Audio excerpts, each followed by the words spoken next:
First up tonight, Idaho will remain in stage 4 for another 2 weeks. Good evening. Thanks for joining us. I'm Don Nelson. Idaho has been in stage 4 since June 13th. This is the third time the state has failed to advance, and data today shows some areas are seeing an increase in hospitalizations. Governor Brad Little says the state will continue with the local approach.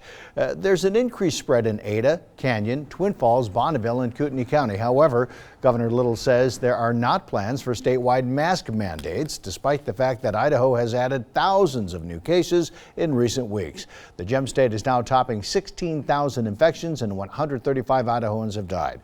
Lewis, Clark, and Butte still show no confirmed or probable cases, and Governor Little says there are several counties with zero positivity with testing. However, there are some things changing from this point forward, including the state's data collection. Idaho News 6's Jessica Taylor attended today's meeting and shares what another 2 weeks in stage 4 means for Idaho.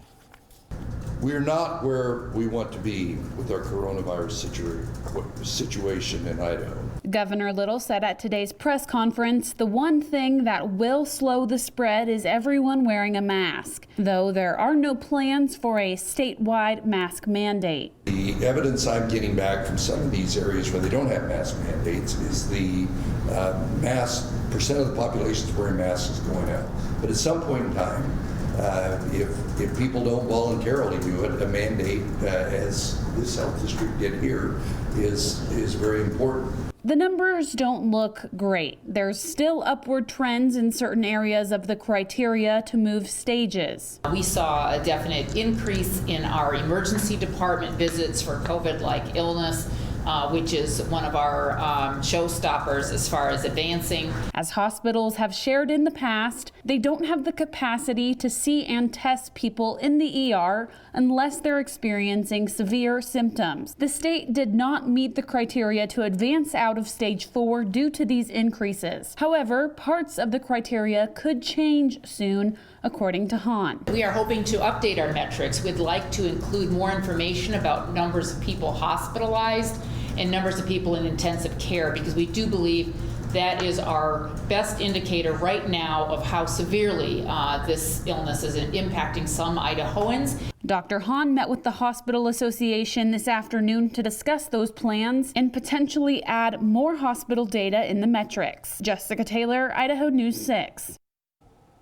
Governor Little and local health officials also touched on back-to-school plans as kids are set to start classes in just a couple of weeks. Russell Duke with Central District Health says they're still working on the fine details. He says a solid plan is in place, but they're deciding what the numbers and criteria would be to pick which category different schools fall into.